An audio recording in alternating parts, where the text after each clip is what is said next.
Tengo el privilegio de entrevistar en esta hermosa mañana aquí en La Habana, Cuba, a una persona de una calidad indiscutible, gran productora, una persona que tiene mucho talento y lo demuestra cada rato con su compromiso y su gesta.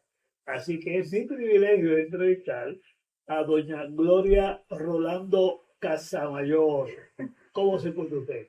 Me encuentro muy bien, muy contenta de poder dialogar contigo y que hacía mucho tiempo no nos veíamos y entonces, bueno, hay que actualizar nuestras vidas, a ver por dónde vamos.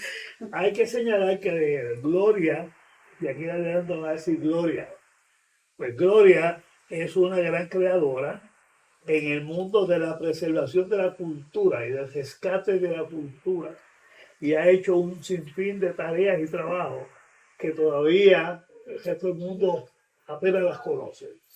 Una de ellas tiene que ver con el aspecto de la religiosidad, de la espiritualidad. Sí, ¿Qué has hecho en el plano de la espiritualidad?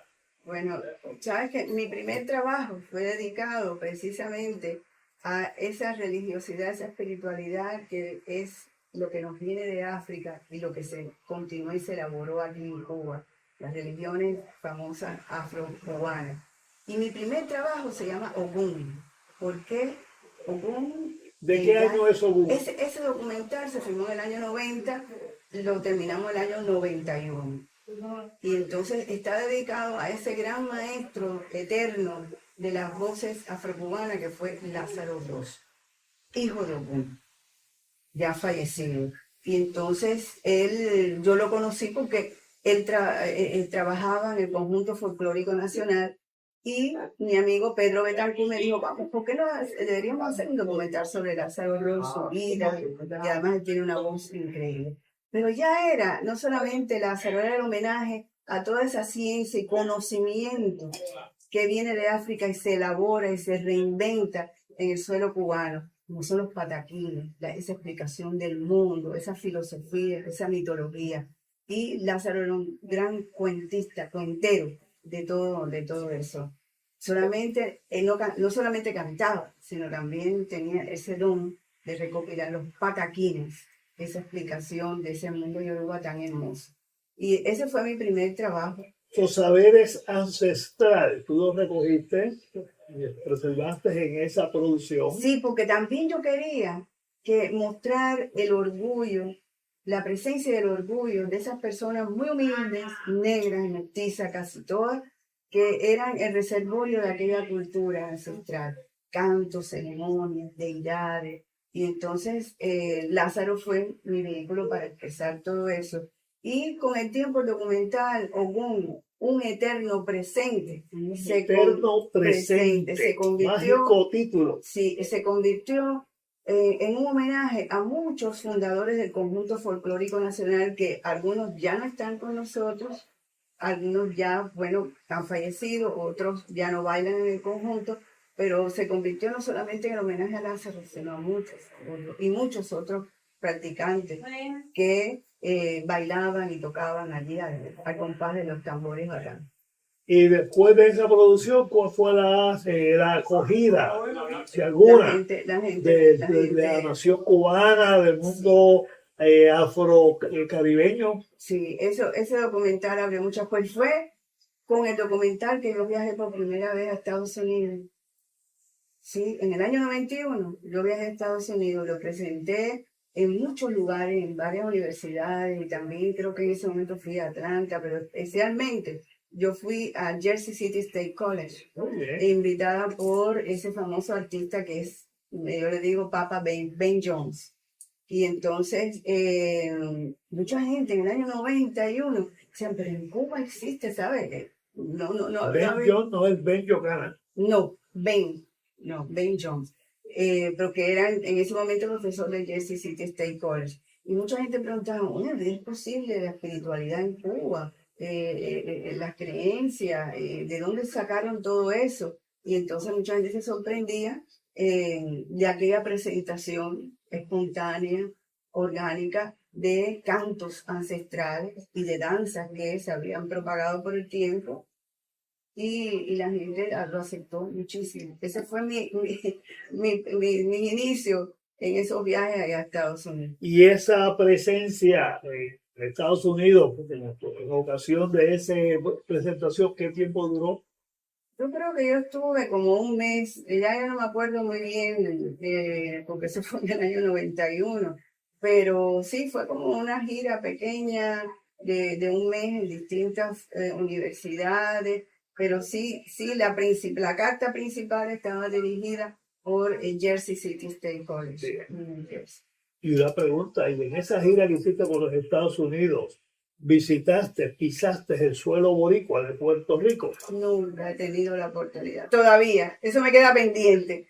Eso me queda pendiente. Pendiente y próximo. Sí, conocí a muchos puertorriqueños que se acercaron, por supuesto, a escuchar de esta obra, porque bueno, en Puerto Rico también se conoce y se practica religiones de origen africano. Y por supuesto que había un gran público para eso. Oye, y en esencia, ¿de qué trata Ogún? Es una larga entrevista a Lázaro Rock, pero es una entrevista muy especial, porque esa entrevista se hizo al pie de una ceiba, no, no es una clásica entrevista de esta con un fondo de libro o en su casa, no, fue en el monte, porque esas deidades, el templo de esas deidades es el monte, es la naturaleza. Entonces Lázaro tenía detrás de él un gran tronco de la ceiba, que es el hiropo, que es el baobab y que es el árbol que representa todos esos cultos. Nadie en Cuba se le ocurre cortar una ceiba, aunque esté destrozando una casa, porque es el árbol donde están los que nacieron, los que están presentes y los que van a nacer. Por lo tanto, hay toda una filosofía alrededor de hiropo y es sagrado. Entonces, al pie de esa ceiba que Lázaro cuenta esas historias, los pataquíes, y también algo muy especial que él contó, que significaba Ogún para él, cómo él se veía como hijo de Ogún. Y eso es uno de los momentos más deliciosos, en mi opinión, del documental. Porque estas son religiones donde las personas, o sea, tienen una relación directa con sus santos, con sus orichas. Y de hecho, tu casa se convierte en tu templo. Eso fue así. De que no hace falta templo exterior, lo construyes en tu casa. Lo construyes en tu casa con tus orichas, tu espiritualidad, tu respeto, tu familia religiosa. Y eso fue así. Hay que recordar que nunca durante la colonia fueron las religiones oficiales, no teníamos catedral, al contrario, eran reprimidas. Y hubo épocas en que hubo que enterrar los tambores, en que eso no era la religión, la cultura oficial, era la cultura de los negros, ¿entiendes? Los esclavizados. Por lo tanto, por eso es que yo cuando hago este documental veo un eterno presente, porque como a pesar de todas esas discriminaciones, subvaloraciones, que no era considerada la cultura, ellos tuvieron fe, tuvieron la energía para que aquello continuara hasta el presente. Y de esa experiencia tuya y de ese trabajo artístico, creativo, de religiosidad, surgieron nuevos creadores de tu mano. Bueno, no, es que yo no soy la única que había trabajado eso, habían otros realizadores que de alguna manera habían recreado eso, pero bueno, yo lo hice en video, pude recrearme muchísimo en las danzas, en ese mundo de pataquín. Siempre cada creador ha abordado esto de una manera diferente, pero el mío estaba dedicado alrededor de la figura de Lázaro, era la principal entrevista y era una recreación donde había también elementos de ficción. Por ejemplo, las danzas que se representan en este documental, muchas se hicieron en el bosque, en el famoso bosque de La Habana. El famoso bosque de La Habana porque en plena naturaleza. En plena naturaleza, sí. Con todos esos fluidos. Por ejemplo, una de las cosas más interesantes fue el pataquín de Oshun y Ogún. Ogún era una deidad ruda, rey de la guerra, de los metales, y él se había castigado por errores que había cometido a trabajar de noche en el monte. Pero hacía falta la sabiduría de Ogún. Era necesario para la civilización. ¿Cómo sacar a Ogún del monte? ¿Quién fue la que pudo sacarlo? Oshun. con la miel. Con la miel. Con la miel. Ochun se baña en el río porque es la dueña del río. Ochun se impregna su cuerpo en la miel y después se lo pasa a Ogún por los labios y Ogún queda enamorado y Ochun lo saca del monte y Ogún vuelve a la civilización. Esto que te estoy contando está en el documento, representado. La verdad es que es maravilloso Sí. todo ese rescate de Sí. toda esa cultura. Porque además es como la dulzura de la vida vence la guerra, la rudeza. Hermoso mensaje, Sí. poderoso mensaje. Sí. Así es esta cultura, así es esta religiosidad y bueno, la primera que estaba fascinada con todas esas cosas era yo y bueno, gracias a Dios pude realizar. Lo descubriste en el proceso. En mi proceso de inquietud, en mi proceso de búsqueda, en mi proceso de preguntarle a la vida quiénes somos, por qué somos así, por qué muchas mujeres usan sus collares, por qué la ropa de guinda roja o azul o amarilla, porque soy una persona del pueblo también, no se pueden olvidar de eso. Soy una persona de origen humilde que se ha criado entre la gente, entre el pueblo, en mi familia. ¿Cuál es tu preparación formal? Bueno, yo hice mis estudios de primaria, porque nací ahí, en el barrio chino de La Habana, ojalá que tenga la posibilidad. Barrio chino. Sí, nací, me crié ahí en el barrio chino de La Habana, hice parte de la primaria y también estudié en la escuela de música Amadeo Roldán, desde los 11 hasta los 18 años estuve en la escuela de música Amadeo Roldán. Ahí fue que aprendiste piano. Piano, que después, bueno, realmente no era buena, lo dejé, pero el músico lo llevo adentro. Y entonces, cuando termino a los 18 años en Amadeo Roldán, comienzo en la Universidad de La Habana, que hice 5 años de historia del arte. Ese fue en mi carrera. Historia del arte. Del arte, sí. Ahora, ¿qué pasaba? Termino en el año 76 y por lo general a los estudiantes, cuando terminaban, los ubicaban en un lugar específico a trabajar. Y yo tuve la suerte de que me ubicaran, porque eso lo hacían también por el expediente, la recomendación, en el Instituto Cubano de Cine, ICAI. ICAI. Instituto Cubano de Arte e Industria Cinematográfica. ICAI. Allí, por supuesto que yo no sabía nada de cómo hacer cine, todavía estoy aprendiendo. Nada de cómo hacer cine, ni tampoco había tenido como otras personas que te dicen, sí, yo desde que era niño, chiquito, quería hacer cine. No, eso no es mi caso. Yo fui allí a trabajar y el trabajo consistía en ser asistente de los directores. ¿En qué? Investigaciones, sobre todo las investigaciones en la filmación, en la producción. Y entonces, ¿cuál era la escuela? Trabajar y aprender. Siempre me gustaron los equipos pequeños, porque los equipos pequeños de los documentales, yo podía estar cerca del director o directora y podía seguir el proceso, la investigación, cómo aquella investigación se convertía en un guión, cómo ese guión llegaba a filmarse. Y después, el cuarto de edición, que es donde todo aquello se hace.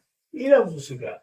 Sí, Esas sí, producciones. sí, claro, ahí en ese proceso de postproducción es donde ya se culminaba todo. Y esa fue mi escuela y todavía lo sigue siendo, porque yo no soy graduada de escuela de cine. Pero además no es solamente mi caso, es el caso de muchos otros directores, porque no Eres había... graduada de la escuela de cine, pero después de dar clases a cualquier persona que quiera aprender, porque ciertamente eres una autodidacta en parte sobre la educación formal, la autodidacia, y ciertamente tienes esa capacidad también para imprimir que los otros Es que seres trabajé humanos con el deseo de hacer cosas. muchos directores y entonces cada uno tenía su estilo, sus mañas, sus majaderías también, porque había de todo y además habían proyectos que me gustaban y otros que no me gustaban para nada, para nada, para nada. Pero bueno, fue la escuela que tuvo la posibilidad y honestamente, siempre lo he dicho, yo nunca tuve intenciones ni ideas de dirigir. Eso fue surgiendo con el camino de la vida. Yo creo mucho en eso. que la vida te coloca donde tienes que estar, no necesariamente donde tú quieres estar. Sí. Y eso es una lección que aprendemos poquito a poquito, Poquito a poco. paso a paso. Y en la Universidad de La Habana llegaste a trabajar como entidad. No, no, no, no. Yo en la universidad estaba estudiando. Lo que pasa es que esa carrera, el tercer y cuarto año, el quinto, se hacían como por cursos, digamos, no tan regulares de ir todos los días al aula. Uno estudiaba y después iba a examinar. Pero yo tuve una cosa muy especial que a partir del tercer año estuve vinculada a un plan que se llama Plan Escambray y fuimos algunos, no eran todos, algunos a trabajar en los planes lecheros. Lechero. Sí, porque en esa época estaba dándose la transformación en los planes lecheros, de los campesinos aislados a las granjas. Y entonces fui una de las alumnas escogidas para trabajar allí durante 2 años. Yo venía a La Habana a examinar nada más. Nos llevaban todos los libros, nos daban ¿Y en qué clases. provincia hacía ese Eso, trabajo? en la provincia de Santa Clara. Santa Clara. Lejísimo, sí. Lejísimo. Mis padres nunca llegaron a ir allá, pero allá era dormir en el piso de tierra, frío, todo eso, hasta que nos fuimos mudando para la comunidad, que esas comunidades todavía existen, La Parra, el Tablón, pero eso fue una experiencia dura y sin embargo, dura porque yo hasta lloraba, porque de pronto salir de La Habana, de un hogar humilde, pero un hogar de pronto a ir a piso de tierra y estudiar con una chismosita desde aquella época que yo uso espejuelos. Pero sin embargo me dio la idea de que en ese momento yo estaba aprendiendo algo sobre la entrevista, algo sobre la relación con la gente, algo de para qué puede servir el arte como elemento transformador de la realidad, elemento de interpretación y elemento transformador. Pero nada de eso yo lo sabía en ese momento. Yo me vengo a dar cuenta después. Tal vez si yo no hubiera tenido ese entrenamiento del escambray, además estaba muy jovencita. Yo terminé la carrera en el 76, tenía 23 años, o sea que para atrás estaban 20, 21 años. Si no hubiera tenido esa experiencia solidificada, guardadita ahí, a lo mejor no hubiera podido enfrentar después lo que he tenido que enfrentar en sí. Pero esas son cosas que van pasando en la vida y uno las asume ya. Y tu familia inmediata, papá, mamá, hermanos, hermanas, ¿cómo se enfrentaron a esa experiencia que tú estabas cultivando, desarrollándote? Mira, mis padres y mi abuela, todos son de origen humilde. Cuando la revolución llega, ellos dicen, bueno, no hay que pagar, mis hijos tienen que estudiar, por eso es que nos ponen en la escuela de música, o mi hermana en la escuela de deportes, nada de eso había que pagar. Mi hermana Magali, que sí se graduó de música y es todavía profesora de piano, o sea, había que aprovechar todas aquellas oportunidades que estaba presentando la posibilidad de estudiar. Por lo tanto, mi papá era zapatero, mami había sido, trabajaba como modista, también como doméstica. Entonces, para ellos, esa era una oportunidad que no se podía desperdiciar. Venían etapas difíciles, las escuelas en el campo, eso es una cosa también que fue difícil, las escuelas en el campo, ir a trabajar, dejar la escuela, ir a trabajar, trabajo voluntario, esto mismo del escambray, pero ellos lo único que me decían, esto es parte de este sistema y tienes que participar. Lo que hacían era apoyarme moralmente, porque a veces era duro para mí, pero nunca me dijeron, no, quédate en la casa, tú tienes que echar para adentro. Esto es parte de este sistema, hay que echar para adentro. Además, el compromiso con uno mismo, de enfrentarse a una realidad y apuntar a Y ello. estamos hablando que nuestro papá era un zapatero, mami la mujer de su casa y había todo un orden, ¿entiendes? Para poder apoyar a uno y que uno siguiera adelante. Esa es una experiencia común de los pobres, Sí. donde tenemos la oportunidad o el reto de enfrentar unas situaciones, Sí. superarlas y de ahí salir crecido y preparados para aportar en otras áreas. Y yo creo que eso es bien importante que lo entendamos, que la sociedad la construyen los que trabajan, los que piensan pero hacen, los que se enfrentan muchas veces a lo desconocido o a unos retos que pudieran ser asfixiantes o limitantes, pero que van sobre eso. Y tú eres uno de esos seres humanos. Y además estamos hablando de todos esos años de la revolución. Yo nací en el 53, la revolución triunfa, que ya tengo los 5 años y pico, no sé qué, o sea, todo mi proceso de aprendizaje fue alrededor de eso y eran retos, porque eran la libreta de abastecimiento, eran las limitaciones en muchas cosas materiales que no veía uno totalmente cristalizadas, pero los padres siempre tenían una ilusión y un compromiso de apoyarte en conseguir las cosas, Y conjuntamente con eso iban las fiestas familiares. Desde los 9 años yo sé bailar, porque a mí mis tíos me llevaban a las fiestas y yo, ya eso no está pasando. Los niños antes aprendían a bailar y el amor por el danzón, por el son, por la música cubana viene de mi papá. Y todos los domingos en ese programa fabuloso de sábado en mí había que oír son o danzón. Y entonces todo eso va quedando en el acervo de uno, ¿entiendes? Que es la educación que uno recibe en la escuela y también en la herencia que te van transmitiendo espiritualmente y el amor por la cultura cubana, especialmente la música. Y en ese amor por la cultura cubana, ¿en qué momento se inserta el amor por la cultura cubana, la porción inmensa que tiene afroantillana? En el mismo devenir ya de la universidad, de los libros que uno consulta, cursos en la Casa de las Américas, donde me enfrento al mundo fabuloso del Caribe.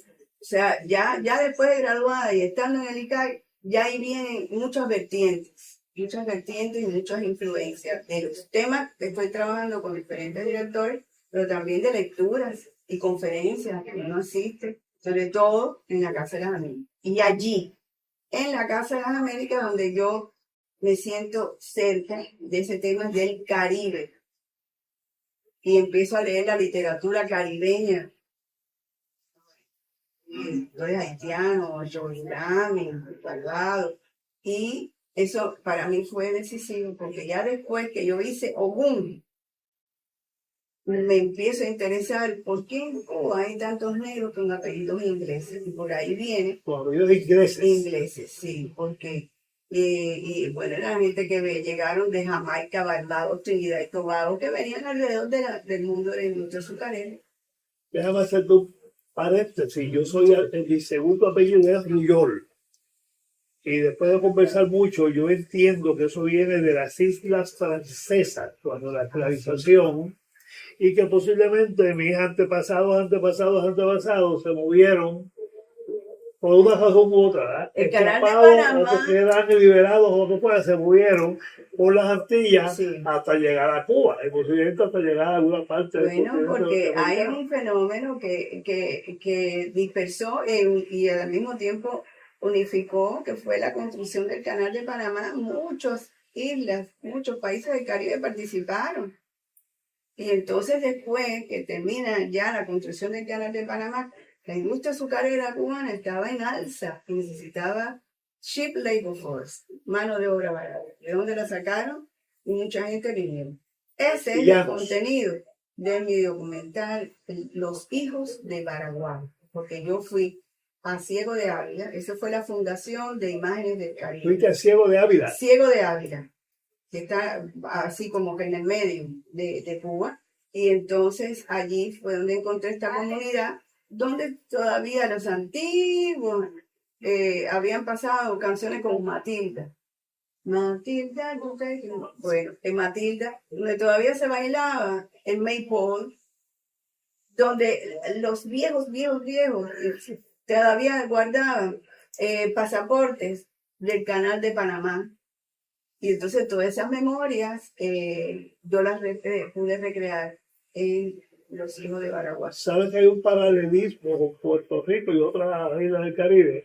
En el caso de Puerto Rico, cuando se construye la carretera, que le llamamos hoy día, ¿verdad? La carretera número 1, que la cruza el país de norte a sur, pues las historias es que ahí llegó muchas personas que no eran residentes de Puerto Rico, llegaron y después se quedaron muchos de ellas. Igual con las bases norteamericanas que se construyeron en Puerto Rico, especialmente para la Segunda Guerra Mundial, que también llegó gente de todas partes del mundo y se quedaron muchos de ellos, se hicieron parte entonces de ese bagaje cultural, étnico, y que aportaron su genética, su lenguaje, sus saberes a lo que es la cultura puertorriqueña. Y me parece que ahí hay un paralelismo con lo que ha ocurrido en Cuba y va a seguir ocurriendo. Sí, sí, ese fue un proceso muy, muy bonito, de verdad. Y ahí fue donde encontré estas abuelas famosas como Miss Jones, que era de Barbados, ya son fallecidas, y Ruby, que era de Jamaica. Entonces a través de ellas dos voy contando eso. Por ahí me encontré gente que habían venido de la isla de Montserrat, también de Jamaica. Con apellidos franceses de Montserrat, posiblemente. No, de la isla de Montserrat. Oh, la isla de Montserrat. También otro territorio andrófano. Y todo eso formaba parte de Cuba. Todo eso, ahí están todavía, bueno, algunos descendientes que ya casi todos han fallecido, pero era una historia que fue el inicio del grupo de video Imanes del Caribe. Tienes otra producción que es sobre también el campo de la religiosidad y de espiritualidad, que es el campo de una orden de mujeres negras dedicadas que vinieron a Cuba a hacer un trabajo evangélico, no evangélico en sentido de denominación, sino de evangelio, de evangelizar, y también de educar, que son, entiendo, las oblatas.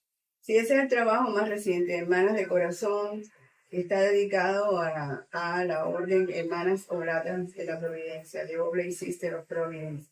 Y eso fue un documental, un proyecto que se convirtió en 3 capítulos, por obra de la obra y gracia, del azar, de la bendición, de muchas cosas.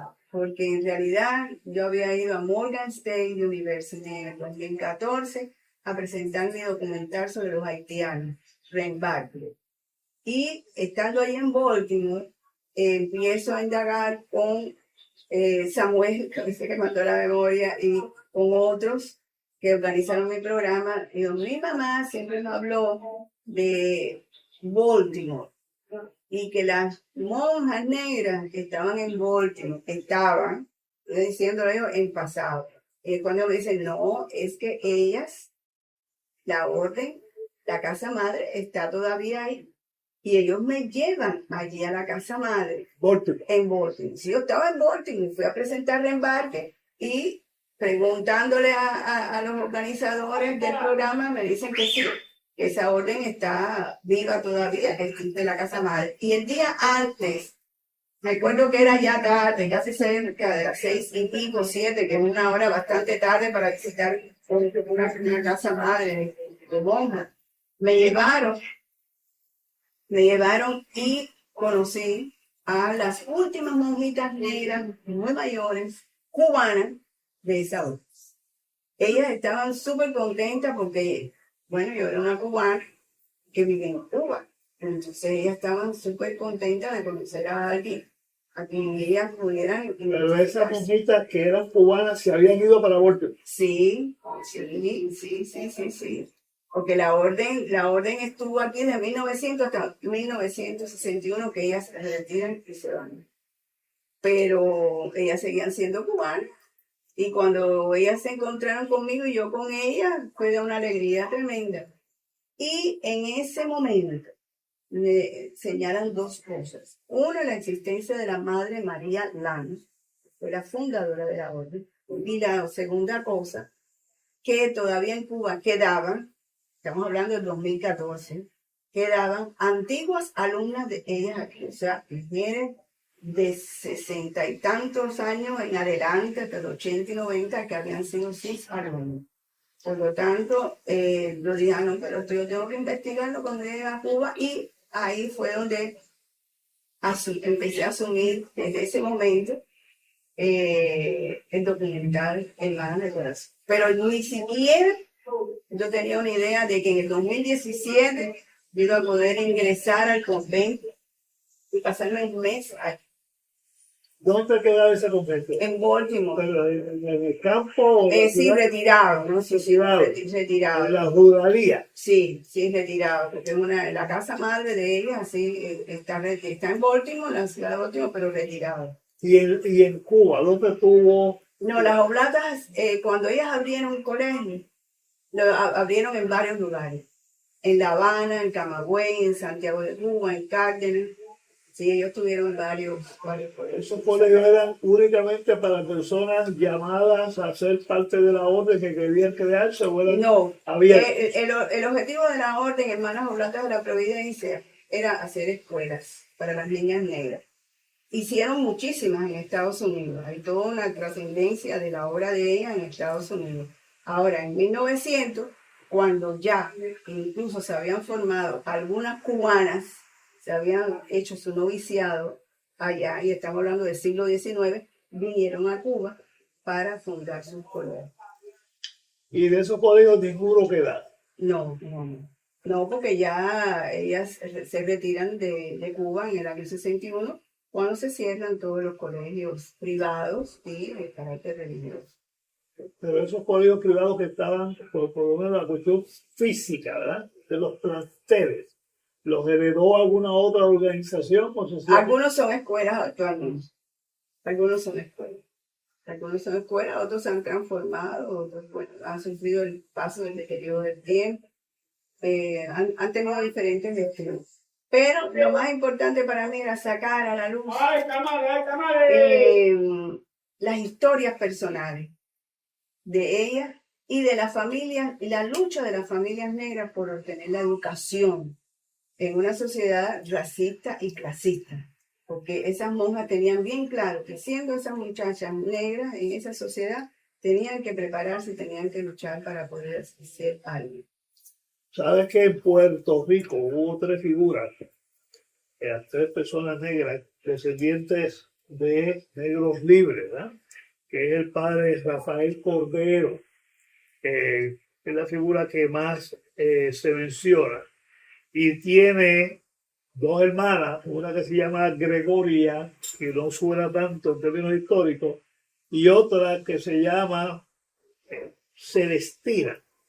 Y fueron seres humanos especiales, en particular Rafael Cordero, que al igual que Celestina, y de hecho impulsado y enseñado por Celestina, crea también escuelas donde pueden llegar los niños de cualquier tipo de linaje. Pueden llegar niños blancos de padres económicamente poderosos, o podían llegar niños y niñas negras, los más pobres, y se les daba ahí una educación antirracista, una educación liberadora de espíritu. Pero las oblatas no discriminaban. Allí ellas recibían a niñas blancas, negras, incluso una de las escuelas que estaba en el barrio chino, ellos recibían a las hijas de los chinos.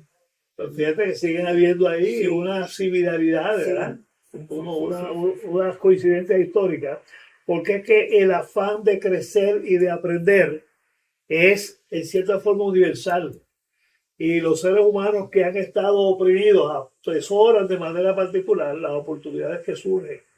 Así que me parece que esos trabajos que tú estás haciendo nos permiten conocer, ¿verdad? La magnitud de esos Porque no esfuerzos. era solamente, bueno, contar cuántas veces ellas rezaban el rosario en la iglesia, esa vida en la escuela, era la lucha por la educación, por abrirse un camino, por tener una carrera.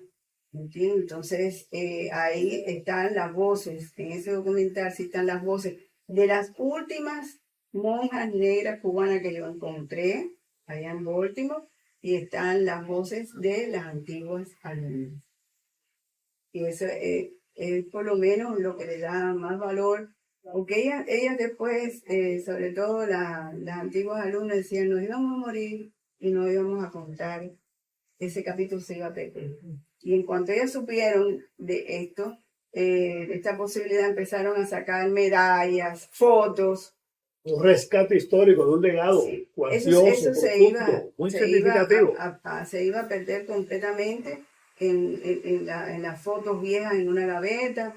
Y claro, como yo tuve la posibilidad de trabajar un mes en el archivo de las Oblatas allá en Baltimore, ellas tienen una gran cantidad de fotos de los colegios. Pero tú le diste visibilidad Sí, a la existencia y el Sí. trabajo de las oblatas en Cuba y de Jefilón también en Estados Unidos. Cuando Sí, se hila con la otra. sí, cómo no. Tienes otro trabajo que se llama Voces del Silencio. 1912, Voces para un silencio. ¿Y sobre qué trata ese trabajo? 1912, Voces para un silencio, es una trilogía dedicada a la historia del Partido de los Independientes de Color, el único partido político que tuvieron los negros en Cuba. Pero antes de hacer esa trilogía, yo hice Raíces de mi corazón, que es el único corto de ficción que yo tengo, donde una mujer negra en el presente quiere saber la historia de su bisabuelo. ¿Qué pasó? El bisabuelo desapareció ¿dónde? Raíces del corazón. Raíces de mi corazón. Y entonces es una trama alrededor de Mercedes, esa intelectual negra, que descubre a través de un sueño que el bisabuelo no abandonó a la bisabuela, sino que falleció, fue liquidado, fue linchado cuando los sucesos del Partido Independiente de Color. Por eso la foto de ellos, el bisabuelo y la bisabuela, siempre se mantenía con un tabaco y una vela encendida. Mercedes quería descubrir eso. Ahora, cuando yo termino este trabajo, yo me doy cuenta de que la historia del Partido Independiente de Color había que hacer algo más, que no era suficiente. Y tuve la suerte de que en ese momento viene Aline Hegel, una historiadora suiza, que ella había escrito un libro que se llama Our Rightful Share, lo que nos corresponde. Y Aline quería hacer algunas entrevistas relacionadas a historiadores cubanos relacionados con el Partido Independiente de Color. Bueno, hicimos ese grupo de entrevistas, Aline se va y me deja los originales. Y a partir de ahí, en un periodo de 10 años, yo fui cotejando, viendo, porque eso ha sido un proyecto independiente, fui haciendo 1912 Voces para un silencio. Porque aunque se habían hecho con una serie de entrevistas, faltaba muchísimo para hacer. Yo tenía que volver a Santiago de Cuba, tenía que firmar más, tenía que firmar los periódicos, era mucho lo que había que hacer. Y la postproducción de cada uno de los capítulos. Por eso fueron 10 largos años haciendo ese trabajo. Y además había que hacer un capítulo primero de introducción de por qué los negros en Cuba llegaron a necesitar ese partido. Entonces, había que hacer toda una trascendencia por la guerra de independencia, por todo eso, para poder entender qué pasó después. Y lo que ocurrió en toda América Latina, donde los movimientos revolucionarios contra España en ese momento, contra las potencias europeas, se unieron o se nutrieron de la militancia negra en todos los niveles, ¿verdad? La alta dirigencia también estaba nutrida de una mente portada por seres humanos de color negro. Y cuando se logran los triunfos respectivos, esos seres humanos son relegados y se les niega participación, no se les reconoce las aportaciones. Eso es lo que pasa. Y me parece que en el caso del Partido Independiente de Color, también hubo una buena dosis de eso. Por supuesto, porque después de haber pasado tantos años luchando por la independencia de Cuba, que te digan, no, más que puedes entrar por aquí, o no puedes, o estás excluido de esto, aquí y allá, entonces hay que ponerse en el pensamiento, en el pellejo de aquella gente que habían luchado tantos años y que después te discriminaron tanto. Sin embargo, no todos los negros participaron del Partido Independiente de Color. Eso yo lo doy a conocer. No todos apoyaron a los independientes cuando decidieron hacer el acceso. Me imagino que hubo sectores negros que criticaron ese proyecto. De hecho, está incluida la historia de ese senador e intelectual negro tan importante, Martín Morúa Delgado. Martín Morúa Delgado, que a través de él fue que se lanzó en el año 1910 la consigna para clausurar el partido. Por eso es que los independientes de color, cuando van a la protesta, van gritando abajo la ley Moreno, que era la ley que había dictado, por supuesto, apoyado por el gobierno de José Miguel Portillo. Entonces, fue una gran polémica y al final los negros fueron derrotados. Esa derrota provocó el silencio, la no participación de los senadores, la abstracción negros, total y de lo polémico. entonces llega la revolución y sigue el silencio. Sigue el silencio. Y entonces, vaya, separarse de ese silencio ha costado trabajo, porque es un capítulo duro, un capítulo triste en la historia de Cuba.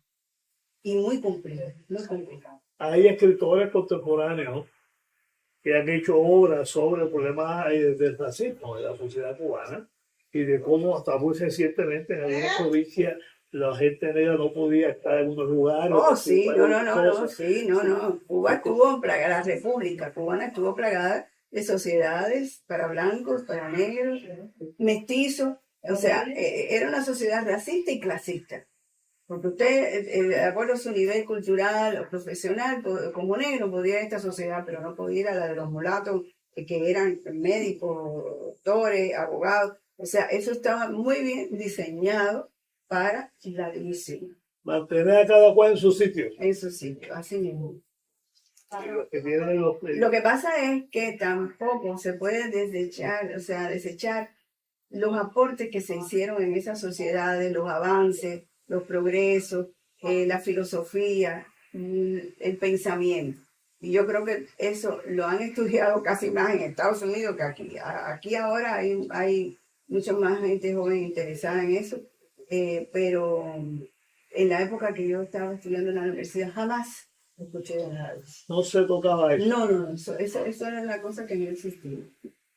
Y tengo entendido que ahora tiene otro proyecto que en cierta forma podemos decir que tiene que ver con el viejo oeste transmitido, trasladado al territorio cubano, que es sobre unos soldados negros. ¿Cuál es el proyecto? Sí, estoy, bueno, bien interesada en hacer algo sobre la presencia de los Buffalo Soldiers, los soldados búfalos, que fueron parte del ejército americano, pero ellos vinieron en 1898 al proceso de la independencia de Cuba. Entonces estoy descubriendo un poco qué pasó con esa gente, por qué. O sea, que ellos vinieron a combatir contra las tropas españolas. Exactamente, contra las tropas españolas. Eso está relacionado con, bueno, la explosión del Maine, 1898, con Maine, La voladura del la Maine. voladura del Maine, la bahía habanera, que mueren muchos soldados también.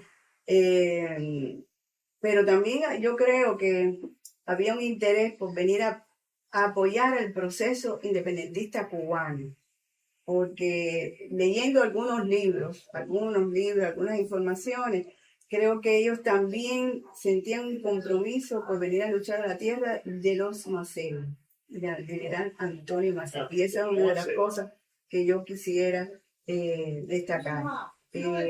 Hace falta una gran investigación en la prensa de los negros en Estados Unidos, porque era normal que muchos cubanos fueran a recopilar fondos para apoyar la guerra contra España.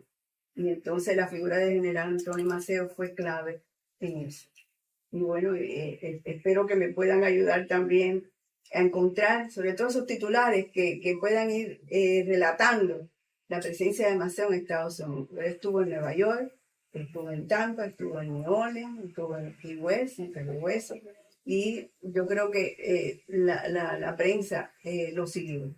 Entonces lo que hace falta es encontrar, por lo menos hacer un compendio de 10 o 15 titulares, artículos, así que se puedan ver bien en pantalla para poder ver que esta presencia de los soldados negros también obedecía como que a un compromiso histórico, moral, espiritual, de apoyar a la tierra de los naceros, donde ellos sabían que habían otros generales negros también. Y no solamente contar la historia de Uncle Sam, ¿entiendes? De lo que significó la presencia de Estados Unidos, sino también contar la presencia de aquellos negros que se solidarizaron con la causa cubana con propósito de enlazar esa diáspora. Nosotros tenemos todavía que contar muchos elementos que nos unen como pueblos, especialmente la diáspora, en sus espiritualidades, en su manera de pensar, en la música también, porque también a través de eso llegaba el banjo. Y entonces la música fue un elemento importante, ellos viajaban con sus bandas. ¿Y qué se produjo en esa marigua cubana, escuchándose todas esas melodías? ¿Entiendes? Entonces hay que descubrir. Yo quiero hacer este capítulo general, pero yo estoy segura de que más adelante muchos otros jóvenes van a poder seguir enlazando y hacer otro capítulo que van a revelar más esta herencia y este puente afrocubanos y afroamericanos. La verdad que es una empresa encomiable. Por un lado, rescatar la memoria de esos seres humanos también valiosísimos, valientes. De hecho, le decían Buffalo Soldiers, porque contaban que cuando atacaban eran negros y tenían el pelo rizado y eran fieros. El pelo así. Sí, el pelo. Y entonces eran temidos y le decían, ahí vienen los soldados. Fíjate tú que si yo tengo que filmar imágenes allá, que los búfalos que hay aquí, o sea, pues yo quiero mostrar qué cosa es un búfalo, porque no todo el mundo sabe qué cosa es un búfalo. Los búfalos que hay aquí en Cuba son pelados, no me sirven para eso. O sea que voy a necesitar imágenes de los búfalos aquellos, que son los bisontes, eso, que son los que tienen los pelos así. Y así llamaron a estos soldados, ¿entiendes? Porque ya yo revisé, aquí en Cuba no tenemos esos búfalos. No hay búfalos pelados. No, son pelados, pero pelados, son búfalos de agua, son peladitos.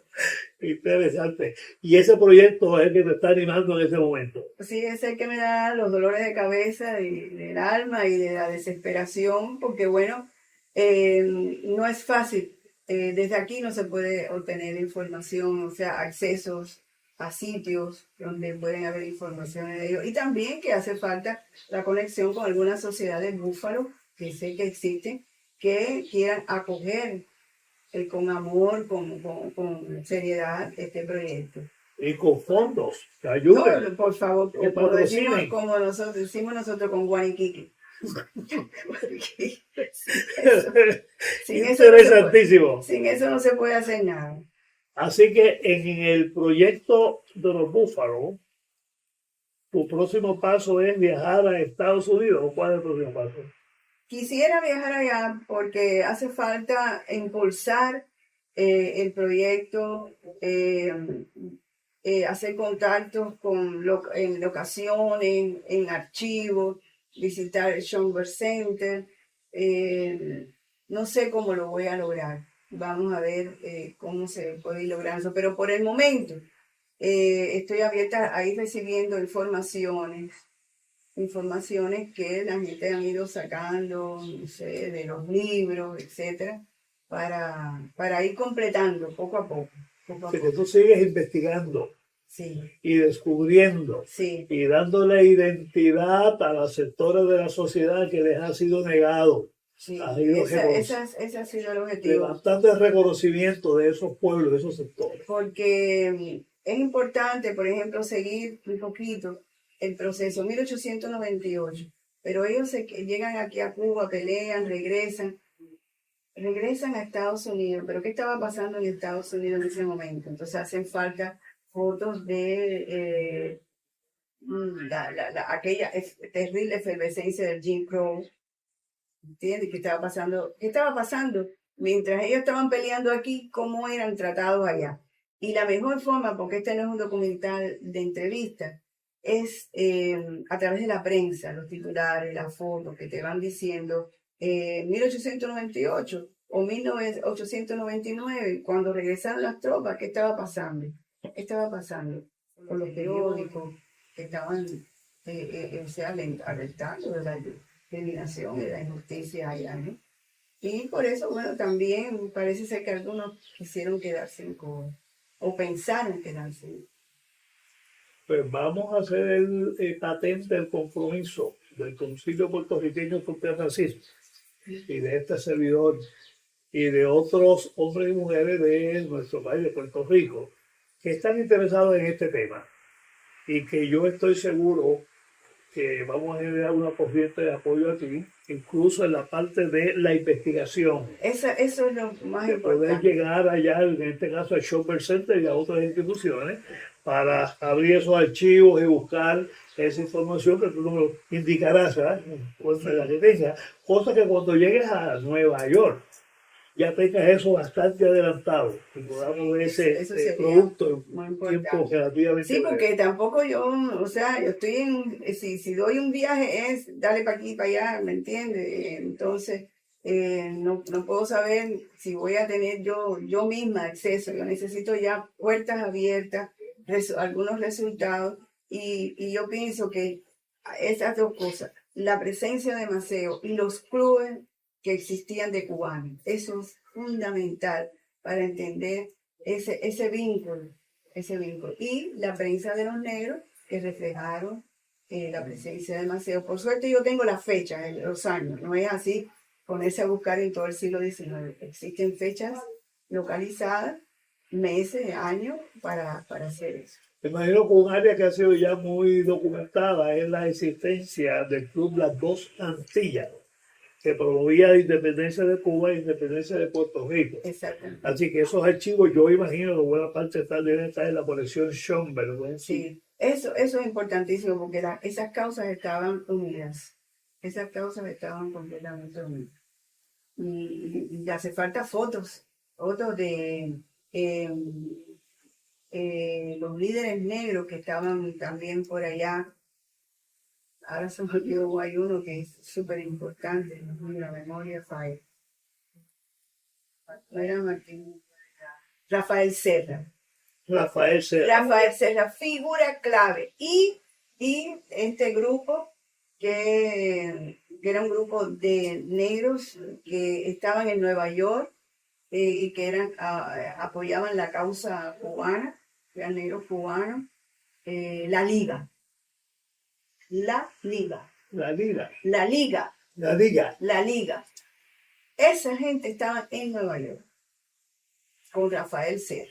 Y eran todos negros cubanos apoyando el proceso de la independencia. Y también había que ver la vinculación o participación de las logias masónicas, Sí. que siempre se aportaron Sí. o apoyaron todas. No me he metido tanto ahí porque no puedo ampliar tanto para un capítulo que tiene que condensar tanta información, pero por lo menos esa figura de Rafael Serra, la Liga, los clubes y estas visitas de Maceo van dando una idea, porque además Maceo no solamente estuvo ahí, estuvo también en Nueva Orleans.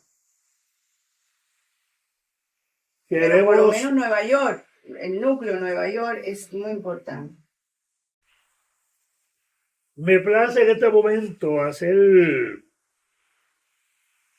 una presentación muy especial. Doña Gloria Rolando Casamayor es una historiadora, aunque no se llama así ella. Es una despertadora de la conciencia de la cultura. Es una mujer de inclusión y que promueve la inclusión de los que hasta ahora han sido marginados. Y es una mujer que impulsa el descubrimiento de nuestras historias y de nuestros saberes ancestrales y de conservar eso. Y hay en Puerto Rico una figura que, aunque ya no está en el reino terrenal, pero sigue estando vigente con gran importancia en nuestro quehacer cultural y también en todas las Américas y posiblemente en el mundo, que es don Ricardo Alegría, creador de muchas instituciones culturales en Puerto Rico y que fue ciertamente el gran el gran custodio, ¿verdad?, de esos tesoros arqueológicos que él logró que se preservaran, en algunos casos que se descubrieran. Una figura muy grande. Así que me parece entregarte esta Dios medalla de don Ay, Ricardo Alegría, de su centenario. Una figura especial traída ahora para ti, que es otra figura especial. Bueno, no quiero lágrimas porque si no se me corre el maquillaje, pero muchas gracias, Benice. De nada, Gracias. así que Esto, acepta honor. eso como un pequeño Pequeño, esto es algo muy significado grande. con una pequeña muestra de Ahora Puerto sí, Rico ahora y sí de tengo que ir a Puerto Rico. Ahora Tienes sí. que ir a Puerto Rico. Sabes que tu casa te está esperando en Puerto Rico. Gracias, gracias, qué lindo. Bueno, Oye, esto hay que ponerlo esto, ¿cómo se llama? En Facebook, en todo lo que haya que ponerlo ahora mismo, ya. Yo que no soy muy dada a eso, pero hay que ponerlo porque de verdad que tener eso de la querida Puerto Rico, Dios mío. pues gracias, Gloria Rolando Casamayor, por tu dedicación y tu tiempo. Y como yo he disfrutado de esta entrevista, estoy seguro que miles y miles y miles la van a disfrutar. Ahora, lo que sí, yo tengo que decir algo más que es importante. A mí me siguen una pila de locos y locas que van conmigo en esta avalancha. Yo no voy sola, yo voy custodiada por Joaquín, por Araceli, por una pila de gente que van conmigo. Cuando yo tengo un tema con mi familia, cuando yo tengo un tema, ahí se tiene que enterar todo el mundo y tiene que mojar la mano todo el mundo y tiene que participar todo el mundo, tiene que investigar todo el mundo. Magali tiene que hacer música. O sea, esto yo lo he podido ir haciendo gracias a todo ese apoyo. Pero también, por ejemplo, y Araceli me dirá si es mentira, cuando yo empiezo un tema, ellos empiezan también a aprender y a conocer y a enamorarse del tema porque dicen, pero ¿y cuándo pasó esto? Nadie me habló de esto. Y entonces por ahí empieza, tú me entiendes, el enamoramiento. Porque como uno tiene que sufrir tanto para hacer, porque el cine es muy complicado, es la información, recopilar toda esa información, después todo el proceso de la producción, es tan largo, tan costoso, pues tú necesitas gente que te acompañe en todo eso. Y el mérito no es mío, sino de todos ellos, de apoyarme en todo ese proceso y bueno. Yo estoy muy agradecida por la familia que he tenido, que tengo, y mis compañeros de trabajo, que es una familia también. Aquí se comparte todo. Pues reconozco la gratitud que tienes para los que han estado contigo y los que van a estar. Pues seremos muchos más. Yo sigo sumando. Muy bien. Bueno, pues gracias a ustedes por participar también de esta maravillosa entrevista y de conocer a doña Gloria Rolando Casamayor y Que la además me gesta. dicen Vicky, que además, porque como yo me llamo Gloria Victoria, Vicky. en el barrio, es que pasa es que la foto con los niños, que sería tan linda, pero es por la tarde. Es por la tarde. Después de las 4 o 5, cuando ellas están todos, porque ahora están durmiendo, ahora están mirando los muñequitos. Y por supuesto que hay que buscarle caramelo. Hay que buscarle caramelo. Está muy bien. Sí, Está muy bien. Bueno, pues gracias, Gloria. está bien. Así que maravilloso. Gracias. Gracias por esta conversación. Gracias.